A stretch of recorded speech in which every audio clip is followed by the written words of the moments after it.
বেণীমাধব, বেণীমাধব, তোমার বাড়ি যাব। বেণীমাধব, তুমি কি আর আমার কথা ভাবো? বেণীমাধব, মোহন বাঁশি তমাল তরমুলে বাজিয়েছিলে। আমি তখন মালতী স্কুলে ডেস্কে বসে অঙ্ক করি। ছোট্ট ক্লাস ঘর, বাইরে দিদিমণির পাশে দিদিমণির বর। আমি তখন নবম শ্রেণী, আমি তখন শাড়ি। আলাপ হলো বেণীমাধব, সুলেখাদের বাড়ি।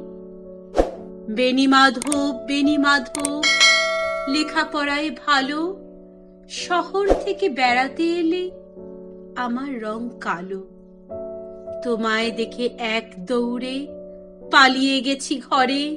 বেণীমাধব, আমার বাবা দোকানে কাজ করে। কুঞ্জে অলিগুঞ্জে তবু ফুটেছে মঞ্জরি।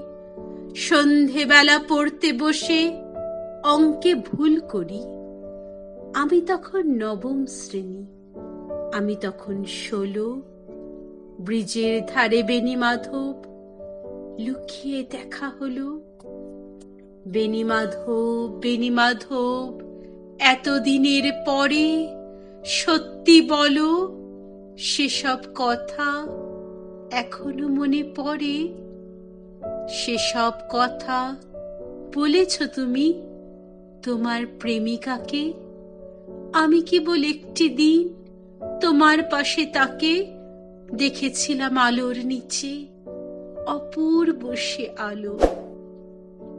স্বীকার করি, দুজনকেই মানিয়েছিল ভালো।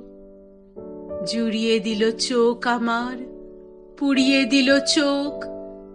বাড়িতে এসে বলেছিলাম ওদের ভালো হোক। রাতে এখন ঘুমাতে যাই একতলার ঘরে। মেঝের উপর বিছানা পাতা, জ্যোৎস্না এসে পড়ে। আমার পরে যে বোন ছিল চোরা পথের বাঁকে মিলিয়ে গেছে। জানি না আজ কার সঙ্গে থাকে। আজ জুটেছে, কাল কি হবে, কালের ঘরে শনি। আমি এখন এই পাড়ায় সেলাই দিদিমণি। তবু আগুন বেণীমাধব, আগুন জ্বলে কই। কেমন হবে আমিও যদি নষ্ট মেয়ে হই।